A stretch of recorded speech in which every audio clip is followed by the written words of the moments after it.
साहिब महल खे सिंध जो ताज महल भी सॾियो वेंदो आहे।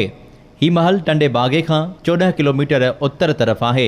ही महल 1947 ईस्वी में विरांगे खां कुछ वक्त अॻु ठहियो, जेको मीर हाजी खुदाबख्श टालपुर पंहिंजी ज़ाल साहिब खातून जी मोहब्बत में अॾायो हो। हिन महल खे अॾाइण लाइ मीर खुदाबख्श टालपुर आगरा जो सफ़र कयो ऐं ताज महल खे ॾिसी वापसि आयो। उन ज़माने जे हैदराबाद जे मशहूर कारीगर फैज़ मोहम्मद सलावत खां हिन महल जो नक्शो ठारायो ऐं उन जी निगरानी में 1940 ईस्वी में हिन महल जी अॾावत जो कमु शुरू थियो। ही उहो ज़मानो हो जॾहिं अचवञ ऐं बार बरदारीअ जे लाइ पाणीअ जा जहाज़ ऐं रेलूं कतब आणिबियूं हुयूं ऐं पोइ नंढा बादबानी ॿेड़ा ऐं काफ़िला सामान पहुचाइण जो कमु कंदा हुआ।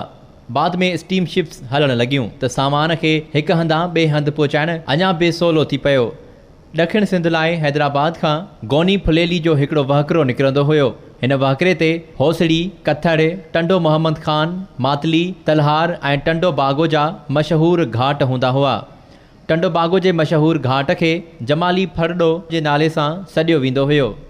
साहिब महल ते तहक़ीक़ी कमु करण वारो उस्मान राहूकड़ो पंहिंजे किताब में लिखे थो त साहिब महल जे कम जी शुरूआति 1940 ईस्वीअ खां थी। हिन जी अॾावत खे पूरे थियण में 7 साल लॻा। हिन महल में कतब ईंदड़ लोह, टीयर, गाइडर ऐं फर्नीचर बर्तानिया मां घुरायो वियो हो, जॾहिं त सिरूं अहमदाबाद, इंडिया मां आयूं हुयूं।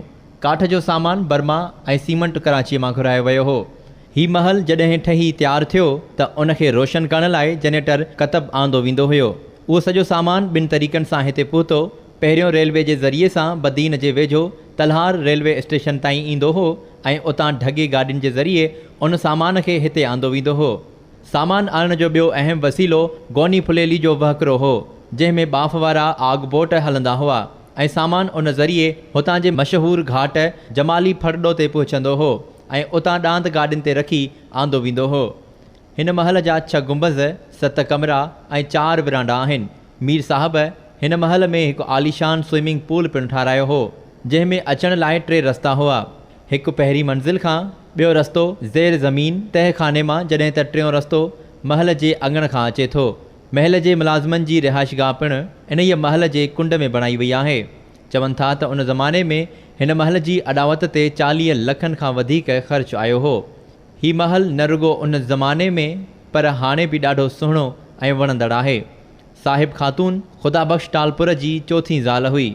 महल जे मरकज़ी दरवाज़े ते मथां संगे मरमर जे अछे पथर ते साहिब महल 1947 ईस्वी लिखियलु आहे ऐं हेठां हिकु साहिमी ठहियलु आहे।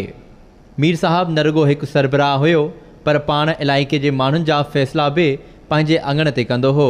मीर साहब खे 4 पुट ऐं 2 न्याणियूं हुयूं, जिन मां खेसि नंढी न्याणीअ सां वधीक लॻाउ हुयो। उन प्यार जो अंदाज़ो इन ॻाल्हि मां लॻाए सघिजे थो त जॾहिं नंढड़ीअ जो इंतकालु थियो त संदसि क़बर बि महल में ई बणाई वई।